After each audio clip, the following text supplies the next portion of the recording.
বিসমিল্লাহির রহমানির রহিম। আসসালামু আলাইকুম। মিরাজ লার্নিং পয়েন্টের পক্ষ থেকে শিক্ষক নিবন্ধন গণিত লিখিত পরীক্ষায় যারা অ্যাটেন্ড করবেন তাদের শুভেচ্ছা ও স্বাগতম। আজকে আমরা আলোচনা করব যুগল সরলরেখার লেকচার 10 নিয়ে। প্রথম যে কোশ্চেনটা সেটা হচ্ছে প্রশ্ন 29। এটা হচ্ছে তিতাস বইয়ের এক্সাম্পল 37। এখানে কোশ্চেনটা কি বলা আছে, a x square plus 2ax(xy) plus by square equal 0। তাহলে এটা কি সমীকরণ? এটা কিন্তু সমাত্রিক দ্বিঘাত সমীকরণ। কেন? এখানে এক্সের চলকের মাত্রা কত? 2। আবার এক্সের এখানে মাত্রা 1, এখানে 1, তাহলে দুইটা মিলে কত? 2। তাহলে by স্কোয়ার এখানে মাত্রা কত? 2। তাহলে সুতরাং এটা সমাত্রিক দ্বিঘাত সমীকরণ। এই সমাত্রিক দ্বিঘাত সমীকরণ দ্বারা প্রকাশিত সরলরেখাদ্বয়, তাহলে সমাত্রিক দ্বিঘাত সমীকরণ দ্বারা প্রকাশিত সরলরেখাদ্বয় অর্থাৎ প্রকাশিত যে দুইটা সরলরেখা প্রকাশ করে সেটা কিন্তু মূল বিন্দুগামী। সেটার একটা হচ্ছে y ইকুয়াল m1x আর একটা হচ্ছে y ইকুয়াল m2x। এই দুইটা সরলরেখা প্রকাশ করে এইখানে যে সমীকরণটা দেওয়া আছে সমাত্রিক দ্বিঘাত সমীকরণ। তাহলে এই সরলরেখার ওপর লম্ব এবং মূল বিন্দুগামী সরলরেখাদ্বয়ের যুগ্ম সমীকরণ নির্ণয় করো।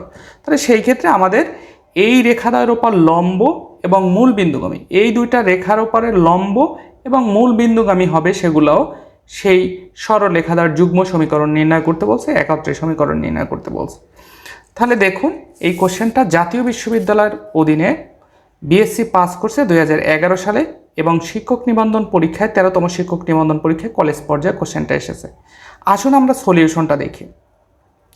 তাহলে প্রদত্ত সমীকরণ a x square plus 2ax(xy) plus by square সমান 0। এটা কিন্তু হচ্ছে আমার কত নং সমীকরণ? 1 নং সমীকরণ। এখন এটা কিন্তু সমাত্রিক দ্বিঘাত সমীকরণ। তাহলে সমাত্রিক দ্বিঘাত সমীকরণ দ্বারা কয়টা সরলরেখা প্রকাশ করে? দুইটা মূল বিন্দুগামী দুইটা সরলরেখা প্রকাশ করে। সেই দুইটা সরলরেখা কি? একটা হচ্ছে y সমান m1x আর একটা হচ্ছে y সমান m2x। তাহলে আমরা সেই জিনিসটাই লিখেছি, ধরি 1 নং ধারা প্রকাশিত সরলরেখাদ্বয় y সমান m1x এবং y সমান m2x। এখন এই m1 এবং m2 এর ভিতরে একটা সম্পর্ক আছে, সম্পর্ক যোগফল এবং গুণফলের সম্পর্ক। তাহলে কি লিখেছি সম্পর্কটা? m1 প্লাস m2 সমান xy এর সহগ অর্থাৎ -xy এর সহগ, তাহলে xy এর সহগ কত? 2s ডিভাইডেড বাই y স্কোয়ারের সহগ। এবং গুণফলের সম্পর্কটা কি? m1 m2। m1 m2টা কি হবে? m1 m2টা হবে হচ্ছে এই যে x স্কোয়ারের সহগ ডিভাইডেড বাই y স্কোয়ারের সহগ। তাহলে x স্কোয়ারের সহগ কত? a ডিভাইডেড বাই y স্কোয়ারের সহগ কত? b। এখন আমরা এই যে y সমান m1x এবং y সমান m2x এই দুইটা সরলরেখার লম্বরেখার সমীকরণ বের করব। এই লম্বরেখার সমীকরণ সম্পর্কে বিস্তারিত আমাদের এইচএসসিতে পড়েছি সরলরেখা চ্যাপ্টারে, ইচ্ছা করলে আপনারা ওখানে দেখে নিতে পারেন। তবে এইখানে যতটুকু লাগবে সেইটুকু আমি বুঝিয়ে দিচ্ছি। এইখানে আমরা কার লম্বরেখার সমীকরণ বের করব? y সমান m1x। তাহলে আমরা এটাকে একটু ভেঙে নেই, y মাইনাস m1x সমান কি হবে? 0। তাহলে এই যে রেখাটা, এই রেখাটার কি বের করব? এই রেখাটার লম্বরেখার সমীকরণ বের করব। তাহলে এইখানে ফার্স্টে আমাদের লম্বরেখার সমীকরণ বের করার সিস্টেম হচ্ছে সহগের, চলকের সহগের x চেঞ্জ হবে। তাহলে এখানে x এর সহগ কত? m1 আর এইখানে x এর y এর সহগ কত? 1। তাহলে এই রেখাটার লম্বরেখার সমীকরণ হবে, এই x এর সহগটা আসবে y এর চলকের সাথে, তাহলে m1y, আর এইখানে y এর যে সহগ আছে সেটা যাবে x এর সাথে, তাহলে 1 × x। আর মাঝখানে এটা কি হবে? প্লাস, মাইনাস থাকলে প্লাস, প্লাস থাকলে মাইনাস ইকুয়াল 0। তাহলে এটা কি দাঁড়ালো? m1y plus x equal 0। এই যে রেখাটা, এই যে লম্বরেখাটা, এইটা মূলত হচ্ছে আমার এই y ইকুয়াল টু m1x রেখার লম্বরেখার সমীকরণ। তাহলে সেই ওয়েতে আমরা কিন্তু y সমান m2x এর লম্বরেখার সমীকরণ বের করতে পারি। তাহলে এটাকে যদি এক পাশে নিয়ে যায় তাহলে কি হবে? y মাইনাস m2x ইকুয়াল কি? 0। এখন লম্বরেখার সমীকরণ বের করব, সহগ এক্সচেঞ্জ করব। তাহলে m2টা কার সাথে আসবে? y চলকের সাথে। তারপরে এখানে মাইনাসের জায়গায় কি হবে? প্লাস 1 × x, কারণ y এর সহগ কত? 1 ইকুয়াল 0। তাহলে এখানে কি দাঁড়াবে? m2y plus x equal 0। তাহলে এই যে রেখার সমীকরণটা, এটা কার সমীকরণ? y equal to M two x এর লম্বরেখার সমীকরণ হচ্ছে M two Y plus X. এই লম্বরেখার সমীকরণেরই হচ্ছে কি বের করতে বলছে, যুগ্ম সমীকরণ। তাহলে যুগ্ম সমীকরণ এটা হচ্ছে Y equal to M on x এর লম্বরেখার সমীকরণ, আর এটা হচ্ছে Y equal to M two x এর লম্বরেখার সমীকরণ। এটা তাহলে যুগ্ম সমীকরণ এইটা গুণে এটা হবে। তাহলে আসুন দেখি এখন মূল বিন্দুভূমি ও y equal m on x এর লম্বরেখার সমীকরণ m on Y plus x equal 0। আশা করি এই ব্যাপারটা ক্লিয়ার। তো আবার মূল বিন্দুগামী ও y equal m two x এর লম্বরেখার সমীকরণ m two Y plus x equal 0 কীভাবে আসছে সেটা আমি দেখিয়ে দিলাম মাত্রই। সুতরাং প্রদত্ত সরলরেখাদ্বয়ের উপর লম্ব এবং মূল বিন্দুগামী রেখাদ্বয়ের যুগ্ম সমীকরণ অর্থাৎ এইটা গুণ এইটা। তাহলে দুটা গুণ করলে কি হবে, M on Y plus X M two Y plus x equal 0। তাহলে আমরা গুণ করে দিই, এম অন ওয়াই দ্বারা গুণ করি, তাহলে এটা কি হয় m one m two, M on y দ্বারা গুণ করলে এটাকে m one m two y square, তারপরে plus m on x y, তারপরে এক্স দ্বারা এই দুটাকে গুণ করলে কি হবে m two x Y plus x square equal 0। এখন এইখানে জাস্ট এম অন এবং M two, M on plus M two এর মান বসাবো। এখন এইখানে কি করেছি, এইখানে কিন্তু হচ্ছে আমরা এক্স ওয়াইটা কমন নিয়েছি, তাহলে কি থাকে M on plus M two. এর পরের লাইনে এখন এইখানে কিন্তু আমরা উপরে দুটা সম্পর্ক লিখেছিলাম, m one plus M two সমান কী লিখেছিলাম minus two S divided by b, আর একটা সম্পর্ক ছিল m one M two equal a by b. এখন এই যে m one plus M two এর জায়গায় আমরা minus two s by b বসিয়ে দিব, আর এম ওয়ান এম টু এর জায়গায় কী বসিয়ে দেবো এ ডিভাইডেড বাই বি। তাহলে এম ওয়ান এম টু মানে কি এ divided by B Y square plus M one plus M two minus two S divided by B X Y plus x square. তো তারপরে হচ্ছে এখানে কি করলাম বি লসাগু করলাম, আর এইখানে প্লাজে মাইনাসে মাইনাস, তো বি লসাগু করলে এই যে উপরেরটা আসে, এখন আর গুণন করে দিলে বি 0 হয়ে যাবে। এটাকে একটু সাজিয়ে লিখলাম b x square minus two h x Y plus a y square equal 0। এটাই হচ্ছে আমার কি মূল বিন্দুগামী সরলরেখাদ্বয়ের যুগ্ম সমীকরণ, অর্থাৎ সরলরেখাদ্বয়ের উপর লম্ব এবং মূল বিন্দুগামী সরলরেখাদ্বয়ের যুগ্ম সমীকরণ। আশা করি ক্লিয়ার, খুবই ইম্পর্টেন্ট একটা কোশ্চেন। প্রশ্ন 30 কিন্তু 29-এর মতোই। 29-এ হচ্ছে ছিল এ অর্থাৎ এই রকমের 29 নাম্বার যে কোশ্চেনটা, 29 নাম্বার কোশ্চেনটা ছিল এরকমের a x square plus two h x Y plus b Y square equal 0। এইটা একই জিনিস, এখানে কিন্তু সাংখ্যিক মান দিয়েছিল না, এইভাবে ছিল এই সমীকরণ দিয়ে। আর এই 30 নাম্বার কোশ্চেনটা হুবহু একই রকমের, বাট এইখানে সাংখ্যিক মান দিয়ে জিনিসটা করতে হবে। 5x square minus 7xy minus 3y square equal 0। এই যে সমাত্রিক যে দ্বিঘাত সমীকরণ, এই দ্বিঘাত সমীকরণটা বলা আছে এবং বলা আছে সরলরেখাদ্বয়ের উপর লম্ব এবং মূল বিন্দুগামী সরলরেখাদ্বয়ের যুগ্ম সমীকরণ নির্ণয় করো। তার মানে কোশ্চেনটা কিন্তু হুবহু প্রশ্ন 29-এর মতো। 29 নিয়মটা যদি আমরা বুঝে থাকি 30 নাম্বার কিন্তু আমরা সের দিকেই প্র্যাকটিস করতে পারবো, কিন্তু তারপরও জাস্ট আমি একটু ধরিয়ে দিচ্ছি। ফার্স্টে আমরা কী লিখব, প্রদত্ত সমীকরণ 5x square minus 7xy minus 3y square equal 0। এটা হচ্ছে আমার 1 নং সমীকরণ।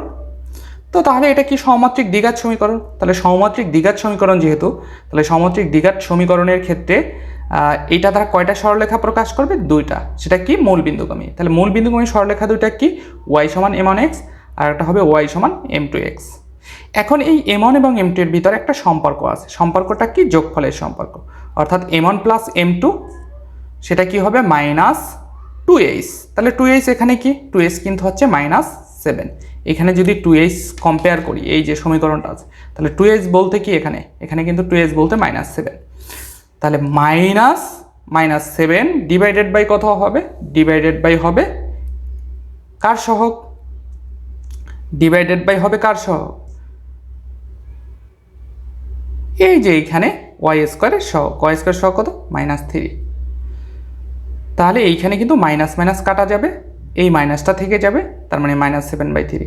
তাহলে m1 এবং m2 এর ভিতরে সম্পর্ক গুণফলের সম্পর্ক সেটা কি 5, তার মানে x স্কোয়ারের সহগ ডিভাইডেড বাই ওয়াই স্কোয়ারের সহগ। ওয়াই স্কোয়ার সহগ কত -3।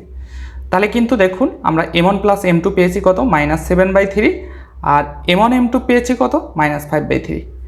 এখন ওই যে আমরা আগের মতো মূল বিন্দুগামী ও y ইকুয়াল m1 x এর লম্বরেখার সমীকরণ বের করলাম। তাহলে লম্বরেখার সমীকরণ কি, m1y প্লাস x ইকুয়াল 0। 29 নম্বরে কিন্তু এই জিনিসটা দেখিয়েছি কীভাবে এসেছিল। সেমভাবে y equal to m2 x এর লম্বরেখার সমীকরণ কি হবে, m2y প্লাস x ইকুয়াল 0। এখন যেহেতু দুইটার কি চাইছে, দুইটার কিন্তু যুগ্ম সমীকরণ চাইছে, তাহলে দুইটার যুগ্ম সমীকরণ মানে কি এইটা গুণ এইটা। তাহলে সুতরাং প্রদত্ত সরলরেখাদ্বয়ের কি যুগ্ম সরলরেখাদ্বয়ের উপর লম্ব এবং মূল বিন্দুগামী রেখাদ্বয়ের যুগ্ম সমীকরণ m1y plus x into m2y plus x equal 0। অর্থাৎ এইটা এবং এইটা আমরা গুণ করে দিলাম। এখন গুণ করলে এইখানে আবার গুণ করতে হবে m1y দ্বারা m2y কে গুণ, তাহলে m1 m2y square plus m1y দ্বারা x কে, তাহলে m1 xy plus m2 xy plus x square. অর্থাৎ এইখানে যদি গুণ করি আমরা চারটা পদ পাবো। তো তারপরে এইখানে জাস্ট একটু সাজিয়ে লিখলাম m1 m2 y square plus xy, এই দুইটা পদের সাথে xy আছে, xy কমন নিয়ে নিলাম, তাহলে থাকবে কি m1 প্লাস m2 প্লাস এখানে কি x স্কোয়ার ইকুয়াল 0। এখন আমরা m1 এবং m1 প্লাস m2 এর মান কিন্তু প্রথমে বের করে নিয়েছিলাম। সেই m1 এবং m2 এর মান বসলাম -5/3 y square plus m1 plus m2 এর মান -7/3 xy plus x square equal 0। এরপরে আমরা যে কাজটা করেছি এখানে 3 লসাগু করেছি, তাহলে এখানে কি হবে -5y square plus -7xy plus 3x square equal 0। তো এখন 3 যদি আর গুণন করি তাহলে এটা 0 হয়ে যাবে। তো এটাকে আমরা একটু সাজিয়ে লিখবো, প্লাসেরটা আগে লিখবো, তাহলে 3x square -7xy -5y square equal 0। এইটাই মূলত হচ্ছে আমার কি প্রদত্ত সরলরেখাদ্বয়ের উপর লম্ব এবং মূল বিন্দুগামী রেখাদ্বয়ের যুগ্ম সমীকরণ। আশা করি ক্লিয়ার, এটাই অ্যান্সার। প্রশ্ন 31 নাম্বার কি বলা আছে, মূল বিন্দুগামী এবং 2x square plus 5xy plus 2y square plus 10x plus 5y equal 0 দ্বারা প্রকাশিত সরলরেখার উপর লম্ব সরলরেখাদ্বয়ের যুগ্ম সমীকরণ নির্ণয় করো। এই কোশ্চেনটাও কিন্তু হচ্ছে 29 এবং 30-এর মতো, কিন্তু সমীকরণটা ভিন্ন। আগের সমীকরণটা কি ছিল, সমমাত্রিক দ্বিঘাত সমীকরণ। আগের দুইটা, প্রথমটা 29 নম্বর ছিল কিন্তু এই সমীকরণ, 30 নম্বরে কিন্তু ছিল এই সমীকরণ। তাহলে দুইটাই কিন্তু সমমাত্রিক দ্বিঘাত সমীকরণ ছিল। তাহলে এইখানে কিন্তু আর সমমাত্রিক দ্বিঘাত সমীকরণ নেই। তাহলে এই সমীকরণের ক্ষেত্রে যুগ্ম সমীকরণ নির্ণয় করতে বলছে। প্রশ্ন কিন্তু সেমই, বাট সমীকরণ ভিন্ন। তাহলে সমমাত্রিক দ্বিঘাত সমীকরণ যদি না থাকে সেই ক্ষেত্রে আমরা কি করব, আমরা একটু ক্যালকুলেশনটা ভিন্নভাবে করব। সেটা ভিন্নভাবে কোনটুকু ভিন্নভাবে করব সেই জিনিসটা আমরা সলিউশনে দেখিয়ে দিচ্ছি। তাহলে আমাদের যদি সমীকরণটা সমমাত্রিক দ্বিঘাত সমীকরণ না থাকে এবং এই যে প্রকাশিত সরলরেখার উপর লম্ব সরলরেখাদ্বয়ের যুগ্ম সমীকরণ নির্ণয় করতে বলে, সেই ক্ষেত্রে আমাদের ফার্স্টে সমমাত্রিক দ্বিঘাত সমীকরণ না থাকলে সেটা সাধারণ দ্বিঘাত সমীকরণে কনভার্ট করে লিখতে হবে। এইভাবে এই প্যাটার্নে সাজিয়ে লিখতে হবে ax square plus bx plus c equal 0 ফার্স্টে। তাহলে দেখুন আমাদের প্রদত্ত সমীকরণ কিন্তু 2x square plus 5xy plus 2y square plus 10x plus 5y equal 0। এখন এই সমীকরণটাকে আমি এই প্যাটার্নে লিখব। তাহলে ax স্কোয়ার আমার কিন্তু আছে এখানে 2x স্কোয়ার, তো এইখানে আমার bx বানাইতে হবে। তাহলে x রিলেটেড পদ আছে কয়টা, দুইটা, 5xy আর একটা হচ্ছে 10xy। তাহলে এটা পাশাপাশি লিখলাম plus 2y square plus 5y। তাহলে এই ওয়াইটা কিন্তু এখানে কনস্ট্যান্ট হিসাবে কাজ করবে, কারণ এখানে কিন্তু আমার চলক কিন্তু একটা x। তো দেখুন তাহলে 2x স্কোয়ার প্লাস এই দুইটা থেকে x কমন নিয়ে নিলাম, তাহলে কি হবে 5y plus 10 plus 2y square plus 5y। তাহলে দেখুন এটার সাথে কম্পেয়ার করুন, ax স্কোয়ার প্লাস এই জিনিসটা হচ্ছে আমার b, তাহলে bx প্লাস c ইকুয়াল 0। তাহলে এই সাধারণ দ্বিঘাত সমীকরণে কনভার্ট হয়ে গেল। এটা কখন করব, যখন সমমাত্রিক দ্বিঘাত সমীকরণ থাকবে না। এরপরে যে কাজটা করব সেটা হচ্ছে x এর ভ্যালুটা বের করে নিব। তাহলে সাধারণ দ্বিঘাত সমীকরণে x এর ভ্যালু বের করার সিস্টেম কি, -b, তাহলে bটা কি x এর সহগ plus minus √ b square minus 4ac divided by 2a। তাহলে এখানে b কিন্তু x এর সহগ, a হচ্ছে এক্স স্কোয়ারের সহগ এবং সি হচ্ছে কনস্ট্যান্ট। তাহলে এইখানে তাহলে আমার এ কি, এখানে কিন্তু এ বলতে 2, এখানে বি বলতে কি 5y প্লাস 10, এখানে সি বলতে কি 2y স্কোয়ার প্লাস 5y। তাহলে এই জিনিসটাই অর্থাৎ এই সূত্রেই আমি কি করব, এইখানে অ্যাপ্লাই করব। তাহলে এই সূত্রটা অ্যাপ্লাই করলে দেখুন কি হয়, X equal minus B plus minus root over B square minus 4ac divided by 2a, A বলতে কি 2। আশা করি এ পর্যন্ত ক্লিয়ার। তো তারপরে এখানে 2 দুগুণে কত 4, আর গুণন করলে এখানে কি হবে 4x equal minus 5y plus 10 plus minus root over, এটাকে আমরা সূত্রে নিলাম a plus B whole square minus 4 দুগুণে 8, 8 দুগুণে 16y স্কোয়ার, আর এখানে হবে 5 8 40 অর্থাৎ মাইনাস 40y। তো তারপরে এই যে পদটাকে এখানে 5y প্লাস 10 এটা আছে কি মাইনাস, এই পদটাকে আমি বাম পক্ষে নিয়ে আসলাম, তাহলে 4x এই মাইনাসটা কি হয়ে গেল plus 5y plus 10 equal plus minus root over 9y square plus এইখানে কিন্তু 100y এখানে 100y আর এইখানে আছে কত 40y, তাহলে 100y থেকে যদি 40y বিয়োগ করি তাহলে কি হবে প্লাস 60y প্লাস 100। তো তারপরে 4x plus 5y plus 10 equal plus minus root over, এটা কিন্তু সূত্রে নেওয়ার জন্য আমরা এটা এভাবে সাজিয়ে লিখেছি 3y square plus 2 into 3y into 10 plus 10 square. তাহলে এখানে কি 4x plus 5y plus 10 equal plus minus root over 3y plus 10 whole square. তো তারপরে এইখানে রুট স্কোয়ারে কাটা যাবে, এখানে থাকবে কি প্লাস মাইনাস 3y প্লাস 10। তাহলে এখন দেখুন আমরা প্রথমে ধনাত্মক মান নিয়ে কাজ করব। তাহলে ধনাত্মক মান নিয়ে কাজ করব, তাহলে এই যে 3y প্লাস 10, তাহলে 4x প্লাস 5y প্লাস 10 সমান কি হবে 3y প্লাস 10।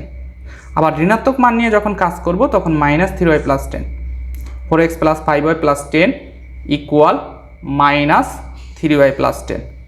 তো এখন এইটাকে ক্যালকুলেশন করে এই যে আমরা এই পর্যন্ত নিয়ে আসব, এটাকে ক্যালকুলেশন করলে আমাদের কি আসবে 2x প্লাস y ইকুয়াল 0, এটা 1 নং সমীকরণ, আর এখানে আসবে x plus 2y plus 5 equal 0, এটা হচ্ছে 2 নং সমীকরণ।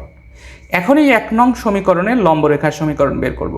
তাহলে কি হবে সহগের চলকের সহগের কি হবে এক চেঞ্জ হবে, তাহলে এখানে y এর সহগ কত 1, x এর সহগ কত 2, তাহলে কি হবে এখানে লম্বরেখার সমীকরণ বের করলে এই যে 2টা যাবে y এর সাথে এবং y এর 1 আছে সেটা যাবে x এর সাথে, তাহলে কি হবে x 2y, আর মাঝখানে এখানে যেহেতু প্লাস আছে তাহলে এটা হবে কি মাইনাস। সেই ওয়েতে আমরা 2 নংয়ের লম্বরেখার সমীকরণ বের করব। তাহলে 2 নংয়ের লম্বরেখার সমীকরণ কি হবে, এই যে এক্সচেঞ্জ y এর সহগটা যাবে x এর সাথে, তাহলে 2x, এখানে মাঝখানে কি হবে মাইনাস y, আর এইখানে কিন্তু সিটা হচ্ছে আমার কি সিটা কিন্তু চলে যাবে কনস্ট্যান্ট, লম্বরেখার সমীকরণে কনস্ট্যান্ট থাকবে না। তাহলে 3 নং এবং 4 নং পেলাম, এই 3 এবং 4 লম্বরেখার সমীকরণ যেহেতু পেয়ে গেছি 3 এবং 4 কি করব গুণ করে দিব, তাহলে 3 নং গুণ 4 নং, তাহলে গুণ করলে আমাদের ক্যালকুলেশন করে যে ইকুয়েশনটা আসবে সেই ইকুয়েশনটাই হচ্ছে প্রদত্ত সমীকরণ দ্বারা প্রকাশিত সরলরেখাদ্বয়ের সহিত লম্ব সরলরেখাদ্বয়ের যুগ্ম সমীকরণ, এটাই মূলত অ্যান্সার। আশা করি ক্লিয়ার। প্রশ্ন 32 এক্সাম্পল 39, প্রমাণ করো যে মূল বিন্দুগামী এবং y প্লাস x 0 সরলরেখার সাথে আলফা কোণের উৎপন্নকারী সরলরেখাদ্বয় x square plus 2xy sec 2 alpha plus y square equal 0 সমীকরণ দ্বারা সিদ্ধ হয়। কোশ্চেনটা জাতীয় বিশ্ববিদ্যালয়ের অধীনে অনার্সে বিএসসি পাস করছে, 2005 সালে এসেছে।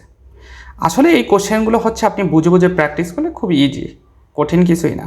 তাহলে এখানে সলিউশনটা হচ্ছে দেখুন, মনে করি y প্লাস x সমান কি 0 বা y ইকুয়াল মাইনাস x রেখার সহিত আলফা কোণে আনত রেখার সমীকরণ।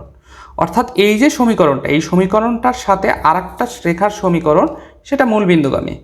ধরুন এই একটা সমীকরণ, এটার সাথে আরেকটা আনত সমীকরণ হচ্ছে এই যে এটা, ধরুন y equal mx plus y equal two mx, আর এইখানে আরেকটা সমীকরণ কি y প্লাস x ইকুয়াল 0।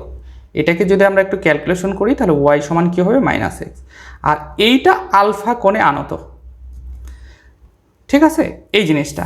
তাহলে আলফা কোণে আনত রেখার সমীকরণ y সমান কি mx, সেই ক্ষেত্রে সরল রেখাদ্বয় অর্থাৎ মূল বিন্দুগামী y প্লাস x সরলরেখার সাথে আলফা কোণে উৎপন্নকারী সরল রেখাদ্বয় এই সমীকরণ দ্বারা কি হবে সিদ্ধ হবে, এটা প্রমাণ করতে বলছে। তাহলে আনত রেখার সমীকরণ আমি ধরে নিলাম কি ওয়াই সমান এম এক্স। এখন এখানে কিন্তু দুইটা সমীকরণ হইল, তাহলে দুইটা সমীকরণের মধ্যবর্তী কোণ কত আলফা। তাহলে এই রকমের যদি হয় তাহলে সেই ক্ষেত্রে মধ্যবর্তী কোণ বের করার সিস্টেম হচ্ছে এরকমের, ট্যান আলফা সমান, এইখানে দেখুন এইখানে কিন্তু M one minus M two divided by 1 plus M one M two.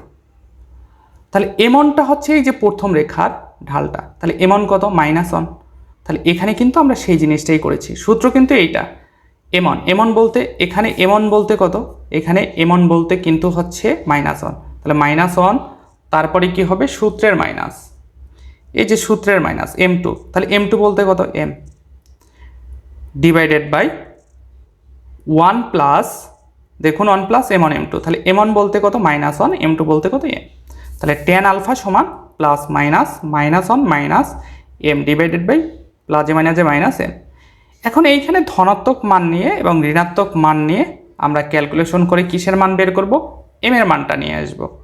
অর্থাৎ ধনাত্মক মান নিয়ে কাজ করলে এম এর মান কি আসবে, tan alpha plus 1 divided by tan alpha minus 1। আর ঋণাত্মক মান নিয়ে যদি কাজ করি তখন এম সমান কি আসবে, tan alpha minus 1 divided by tan alpha plus 1। তাহলে কিন্তু আমরা এইখানে আমার যে রেখার সমীকরণ Y equal to M X, তাহলে এম ঢালটা কিন্তু আমরা পেয়ে গেলাম। এখন এইটার ক্ষেত্রে আমরা হচ্ছে রেখাদ্বয়ের যুগ্ম সমীকরণটা কি হবে, তাহলে আমার কিন্তু রেখার সহিত আলফা কোণে আনত রেখার সমীকরণ কি ধরেছি, ওয়াই সমান এম এক্স। তাহলে ওয়াই সমান কি এম এক্স, তাহলে Y minus M X equal 0। আর একটা রেখা কি হবে same, Y minus M X equal 0। তাহলে এই দুইটা রেখার কি যুগ্ম সমীকরণ, তাহলে Y minus M X into Y minus M X equal 0। তাহলে দেখুন Y minus M X into Y minus M X equal 0। তাহলে এখানে আমরা ওয়াই মাইনাস এই এম এর মান বসালাম ইন্টু এক্স, তারপরে ওয়াই মাইনাস এম এর মান বসালাম ইন্টু এক্স ইকুয়াল 0। আশা করি এ পর্যন্ত ক্লিয়ার। তারপর আমরা দুইটা গুণ করে দিলে আমরা এই যে রাশিটা পাবো ইকুয়াল 0। তাহলে ওয়াই স্কোয়ার, এই দুইটা থেকে আমরা কি কমন নিতে পারি, এক্স ওয়াই কমন নিতে পারি। আর এইখানে কি ঘটনা ঘটবে, এইখানে tan alpha plus 1 tan alpha plus 1, উপরে নিচে কি এটা কাটা যায়, এটা কাটা যায়, এটা কাটা যায়, এটা কাটা যায়, তাহলে প্লাস এক্স স্কোয়ার থাকবে ইকুয়াল 0। তাহলে ওয়াই স্কোয়ার মাইনাস, এখানে minus sine common, minus sine আগেই কমন নিয়েছে এই লাইনে। তাহলে এইখানে আমরা যে কাজটা করেছি এইখানে কিন্তু আমরা লসাগু করেছি, লসাগু করলে এই জিনিসটা আসে। তো তারপরে কি করেছি, ওয়াই স্কোয়ার মাইনাস এই যে এখানে A minus B whole square সূত্রে নিয়েছি plus A plus B whole square সূত্রে নিয়েছি, তারপরে tan square alpha minus 1 into x Y plus x square equal 0। এগুলো হচ্ছে ক্যালকুলেশন, এগুলো আপনার শীট দেখেও প্র্যাকটিস করতে পারবেন বা বুঝতে পারবেন। তাহলে ওয়াই স্কোয়ার মাইনাস, তাহলে এইখানে সূত্রে নিলে minus tan alpha plus tan alpha কাটা যায়, আর এখানে টেন স্কোয়ার আলফা, এখানে টেন স্কোয়ার আলফা মানে 2 টেন স্কোয়ার আলফা প্লাস 1 আর প্লাস 1 মানে কি প্লাস 2। তাহলে ওয়াই স্কোয়ার মাইনাস এইখান থেকে 2 কমন যায়, তাহলে 2 টেন স্কোয়ার আলফা প্লাস 1, আর এইটাকে আমরা ভাঙিয়ে লিখলাম টেন স্কোয়ার আলফাকে sine square alpha divided by cos square alpha. এগুলো কিন্তু আমরা 19-এ পড়েছি, ট্যান থিটা সমান কি সাইন বাই কজ, যেহেতু টেন স্কোয়ার আছে তাহলে sine square alpha divided by cos square alpha. এগুলো আপনারা জানেন, আমি ধরে নিচ্ছি -1 into x Y plus x square equal 0। তো তারপরে আমরা এখানে কজ স্কোয়ার আলফাটা কী করলাম, লসাগু করলাম। তাহলে ওয়াই স্কোয়ার মাইনাস এই যে এইখানেও টেন স্কোয়ার আলফা প্লাস 1কে কী লিখেছি সেক স্কোয়ার আলফা। এটা কেন লিখেছি, এটাও কিন্তু 9-10-এর সূত্র, এরকম একটা সূত্র ছিল sec square theta minus tan square theta সমান 1। তাহলে এইখানে আমরা সেক স্কোয়ার থিটা সমান কি লিখতে পারি, সেক স্কোয়ার থিটা সমান লিখতে পারি 1 প্লাস টেন স্কোয়ার থিটা। তাহলে 1 প্লাস টেন স্কোয়ার থিটা বা টেন স্কোয়ার থিটা প্লাস 1, এটার পরিবর্তে কিন্তু আমরা সেক থিটা লিখতে পারি, সেটাই কিন্তু এখানে করেছি। আর এই নিচের হরে কজ স্কোয়ার আলফাকে লসাগু করেছি। তাহলে 2 ইন্টু, তাহলে সেক স্কোয়ারকে কি ভাঙিয়ে লেখা যায় 1 বাই কজ স্কোয়ার আলফা। তো তারপরে ওয়াই স্কোয়ার মাইনাস 2 ইন্টু, এটাকে উল্টায় দিব 1 বাই কজ স্কোয়ার আলফা, তাহলে কজ স্কোয়ার আলফা উপরে যাবে cos square alpha divided by sine square alpha minus cos square alpha into x Y plus x square equal 0। তাহলে এরপরে ওয়াই স্কোয়ার মাইনাস 2xy, এখন এইখান থেকে একটা মাইনাস সাইন কমন নিব, কারণ এখানে একটা সূত্র আছে। সূত্রটা কি, সূত্রটা কিন্তু আমরা ইন্টারমিডিয়েটে পড়েছি, সেটা হচ্ছে cos square theta minus sine square theta equal cos two theta. এইটা এখন এইখানে কিন্তু আমার পদে আছে কি কজ স্কোয়ার আলফা পরে, এই কারণে আমরা মাইনাস সাইন কমন নিয়ে আগে নিয়ে আসার জন্য। তাহলে minus A minus E Q হয়ে গেলো plus Y square plus 2xy cos, তাহলে এটা কি লেখা যায়, এই যে এখানে cos square theta minus sine square theta সমান কি কস টু থিটা। তাহলে এখানে যেহেতু কোন আলফা আছে তাহলে cos two alpha plus x square, তাহলে y square plus 2xy on by cos two alpha মানে কি sec two alpha plus x square. তার মানে এটাকে আমরা সাজিয়ে লিখতে পারি x square plus 2xy sec two alpha plus Y square equal 0। এটাই আমাদের প্রমাণ করতে বলছে, প্রুফড। আশা করি ক্লিয়ার। প্রশ্ন 33 কি বলা আছে, যদি a x cube plus b x square y plus c x y square plus d y cube equal 0 দ্বারা প্রকাশিত সরলরেখাগুলোর একটি, অর্থাৎ এইখানে যেহেতু আমাদের কি সমমাত্রিক ত্রিঘাত সমীকরণ, তাহলে সমমাত্রিক ত্রিঘাত সমীকরণের সরল রেখার একটি এবং অপর দুটির অন্তর্ভুক্ত কোণের সমদ্বিখণ্ডক হয়। সরলরেখার একটি অপর আরও দুইটার সমদ্বিখণ্ডকের কি হয়, সমদ্বিখণ্ডক হয়, তবে প্রমাণ করো যে 3a plus C whole square into BC plus 2cd minus 3ad equal B plus 3d whole square into BC plus 2ab minus 3ad। কোশ্চেনটা জাতীয় বিশ্ববিদ্যালয়ের অধীনে অনার্সে 2007 সালে এসেছে, শিক্ষক নিবন্ধন পরীক্ষায় আসেনি। কোশ্চেনটা দেখে মনে হচ্ছে অনেক কঠিন, কিন্তু জিনিসগুলো যদি আপনি টার্মগুলো যদি বুঝতে পারেন বেশি একটা কঠিন না। তো ফার্স্টে আমরা কি লিখলাম, প্রদত্ত সমীকরণ, এটাকে 1 নং দিলাম, আমাদের যে সমীকরণটা দেওয়া আছে কোশ্চেনে। তো এখন দেখুন এটা কিন্তু সমমাত্রিক ত্রিঘাত সমীকরণ, এখানে মাত্রা 3, এখানে মাত্রা 2 আর 3, এখানে মাত্রা 1 আর 2 3, এখানেও মাত্রা কিন্তু 3। তাহলে এখানে কি লিখেছি, ইহা এক্স ওয়াইয়ের একটি 3 ঘাতের সমমাত্রিক সমীকরণ। সুতরাং সমীকরণটি 3টি মূল বিন্দুগামী সরলরেখা প্রকাশ করিবে। তাহলে মূল বিন্দুগামী সরলরেখা প্রকাশ করলে কি হবে, y ইকুয়াল টু mx, তাহলে যেহেতু 3টা তাহলে কীভাবে আমরা পৃথক করব, y equal m1x, y equal m2x, y equal m3x। তাহলে আমরা কিন্তু সেই জিনিসটাই এখানে লিখেছি। মনে করি এক দ্বারা প্রকাশিত সরলরেখাগুলো y সমান m1x, y সমান m2x, y সমান m3x। এখন এরপরে আমরা যে জিনিসটা করেছি সেটা হচ্ছে এইখানে m1 এর মানটা বের করে নিয়েছি, কারণ আমরা কিন্তু জানি ঢাল বের করার সূত্র হচ্ছে কি m সমান tan থিটা, m সমান কি tan থিটা। তাহলে প্রথম সমীকরণের জন্য m1 সমান কি tan, এখানে থিটা, এখানে আলফা চিন্তা করি tan আলফা 1। তো পরেরটা কি হবে, m2 সমান tan আলফা 2। সেই পরিপ্রেক্ষিতে আমরা কিন্তু এই জিনিসগুলো লিখতে পারি, m1 সমান tan আলফা 1, m2 সমান tan আলফা 2, m3 সমান tan আলফা 3। তাহলে সুতরাং আলফা 1 সমান কি লেখা যায়, tan ইনভার্স m1, আলফা 2 সমান কি লেখা যায়, tan ইনভার্স m2, আলফা 3 সমান কি লেখা যায়, tan ইনভার্স m3। তো যেখানে y ইকুয়াল m2x সরলরেখা অপর দুইটি সরলরেখার মধ্যবর্তী কোণকে কি করে, সমদ্বিখণ্ডিত করে। আপনাকে কিন্তু এই টার্মটা একটু মনে রাখতে হবে, ঠিক আছে। এইখানে হচ্ছে বেসিক অনেক কথা বলতে হবে বা অনেক বিস্তারিত, এত কিছু না বুঝে এইখানে এই জিনিসটা মনে রাখবেন যে আলফা 3 অর্থাৎ তৃতীয় যে কোণটা সেটার থেকে দ্বিতীয় কোণটা বিয়োগ হবে ইকুয়াল আলফা 2 মাইনাস আলফা 1। এখন এটা মনে রাখার সিস্টেম হচ্ছে এই যে এই আমার y ইকুয়াল m2x, এটা কিন্তু একটা সরলরেখা, আর বাকি দুইটা সরলরেখা কিন্তু বোঝাচ্ছে অন্তর্ভুক্ত কোণের সমদ্বিখণ্ডক, যেটা কোশ্চেনে উল্লেখ ছিল। সুতরাং যেটা আমার কমন সরলরেখা অন্তর্ভুক্ত কোণের সমদ্বিখণ্ডক না, সেইটা বিয়োগ হবে বাকি দুইটা থেকে, অর্থাৎ alpha 3 minus alpha 2, alpha 2 minus কি আলফা 1। তাহলে এইখানে হচ্ছে আমরা কি করলাম, এক পাশে নিয়ে আসলাম আলফা 3 প্লাস আলফা 1কে, আর আলফা 2কে এক পাশে নিয়ে গেলাম, তাহলে আলফা 2 প্লাস কি হবে আলফা 2। তাহলে আলফা 3 প্লাস আলফা 1 সমান কি 2 আলফা 2। তো এখন এই আলফা 3 এর জায়গায় আমরা কি বসাতে পারি, এই যে tan ইনভার্স m3 বসাবো, আলফা 1 এর জায়গায় tan ইনভার্স m1 বসাবো এবং আলফা 2 এর জায়গায় tan ইনভার্স m2 বসাবো। নেক্সট লাইনে দেখুন তাই করেছি। তারপরে এইখানে কিন্তু আমরা একটা সূত্রে নিতে পারি, এইখানে কিন্তু আমাদের এই যে tan inverse m1 plus tan inverse m3, এটাকে আমরা এটা কিভাবে লিখলাম, সূত্রটা হচ্ছে এটাও আমরা ইন্টারমিডিয়েটে পড়েছি tan inverse x plus tan inverse y। তাহলে সূত্রটা কি, সূত্রটা হচ্ছে tan inverse X plus Y divided by 1 minus X Y.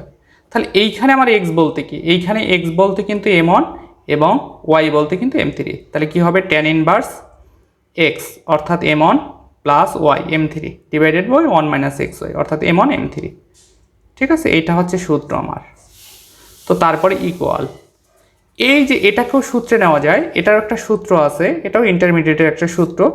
সূত্রটা কি, 2 tan inverse X, 2 tan inverse X. সূত্রটা কি, tan inverse 2 into X divided by 1 minus X square. তাহলে এইখানে এক্স বলতে কি m2, তাহলে tan ইনভার্স, এখানে দেখুন tan ইনভার্স 2x, এক্স বলতে কি m2 divided by 1 minus X square, X বলতে কি m2 স্কোয়ার। তো তারপরে হচ্ছে উভয় পক্ষ থেকে tan ইনভার্স ক্যান্সেল, তাহলে থাকবে কি m1 plus m3 divided by 1 minus m1 m3 equal to m2 divided by 1 minus m2 square, 2 নং সমীকরণ। তো তারপরে মনে করি আমাদের যে মূল বিন্দুগামী তিনটা সরলরেখা প্রকাশ করে, সেই সরলরেখার সাধারণ সমীকরণ ধরে নিলাম y সমান mx। তাহলে y সমান যদি mx ধরি, তাহলে m সমান কি হবে, m1 সমান m হবে, m2 সমান কি হবে m হবে, m3 সমান কি হবে m হবে, সেই জিনিসটাই লিখেছি। সুতরাং m সমান m1 m2 m3 হবে। তাহলে এই y ইকুয়াল টু mx ধারা তখন কি হবে, 1 নং সমীকরণ সিদ্ধ হবে। তাহলে 1 নং সমীকরণ সিদ্ধ হলে y এর স্থলে 1 নং সমীকরণে আমরা কি বসাবো, mx এর মান বসাবো। তাহলে দেখুন এই 1 নং সমীকরণ লিখলাম, তারপর y এর জায়গায় আমরা mx এর মান বসলাম, বসিয়ে ক্যালকুলেশন করে এই যে আমরা 3 নংয়ে চলে আসলাম। দেখুন এই 3 নং সমীকরণে dm cube plus cm square plus bm plus a equal 0। ক্যালকুলেশনগুলো বলি নাই কারণ এগুলো আপনারা এমনিতেই বুঝতে পারবেন। 3 নং সমীকরণ, এখন এই 3 নং সমীকরণে আমরা একটা সম্পর্ক বের করব, সেটা হচ্ছে এটা যদি সাধারণ সমীকরণ হয় m1 m2 m3 যদি হচ্ছে আমরা সম্পর্ক তৈরি করি, তাহলে দেখুন সম্পর্কটা হচ্ছে এখানে কিন্তু ত্রিঘাত সমীকরণ। তাহলে ত্রিঘাত সমীকরণের ক্ষেত্রে মূল থাকবে কয়টা, 3টা। সেই 3টা মূল আমরা m1 m2 m3 ধরে নিলাম। তাহলে সম্পর্ক কি, m1 plus m2 plus m3 equal minus কিসের সহগ, এক্স স্কোয়ারের সহগ। তাহলে এখানে এক্স স্কোয়ার বলতে কি m স্কোয়ারের সহগ ডিভাইডেড বাই m কিউবের সহগ ইন্টু m1 m2 m3 অর্থাৎ গুণফলের সম্পর্ক কি হবে, মাইনাস কনস্ট্যান্ট, এখানে কনস্ট্যান্ট কি m না a, কনস্ট্যান্ট হচ্ছে কি a, তাহলে minus a divided by m কিউবের সহগ d। তো তারপরে এখান থেকে হচ্ছে আমার কিসের মান লাগবে, এইখানে আমার যে মানটা লাগবে সেটা হচ্ছে m1 প্লাস m3। কেন এই মানটা লাগবে, এরও কারণ আছে। আমাদের যে 2 নং ইকুয়েশন ছিল, সেই 2 নং ইকুয়েশনে m1 এবং m3 এর মানটা আমাদের দরকার হবে। তাহলে m1 প্লাস m3 কি হবে, minus c divided by d minus m2। আর এইখানে m1 m3 কি হবে, এই পাশে নিয়ে আসলে minus a divided by m2। তো 2 নং হতে পাই। তাহলে এই যে 2 নংয়ে এই m1 প্লাস m3 এর মানটা কিন্তু আমরা এই 2 নংয়ে বসাবো। তাহলে 2 নং কিন্তু আমার এটা, তাহলে m1 প্লাস m3 এর জায়গায় কি বসাবো, minus c divided by d minus m2। আর m1 m3 এর জায়গায় কি বসাবো, minus a divided by d m2। তাহলে এখানে মান বসালে কিন্তু আমাদের এই টার্মগুলো আসে। এরপরে আমরা কি করেছি, আর গুণন করেছি, আর গুণন করে ক্যালকুলেশন করলে পরবর্তী এই ক্যালকুলেশনগুলো আপনার শীট দেখিয়ে করতে পারবেন। তো ক্যালকুলেশন করলে আমাদের এই যে টার্মটা আছে 4 নং সমীকরণ, ঠিক আছে, 4 নং সমীকরণ আসে। তাহলে এই 4 নংটা এখানে স্থির রাখবো, তারপরে 3 দিয়ে আবার কাজ করব। এখন 3 নং হতে পাই, 3 নং হতে পাই কেন লিখবো, 4 নংয়ে যে সমীকরণটা আসছে সেটা কিন্তু m2 রিলেটেড আসছে। এখন এই 3 নংটাকে আমরা m2 রিলেটেড বানাবো, সেই ক্ষেত্রে dm cube plus cm square plus bm plus a equal 0, এটা কিন্তু আমার 3 নং ছিল।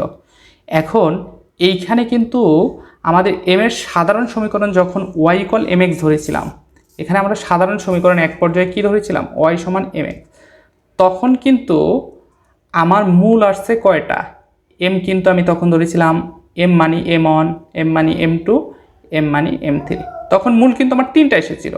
সেই 3টার একটা মূল আমি ধরে নিলাম যে 3 নং সমীকরণে একটা মূল m2, কারণ এটা হচ্ছে প্রমাণ মিলানোর সুবিধার্থে।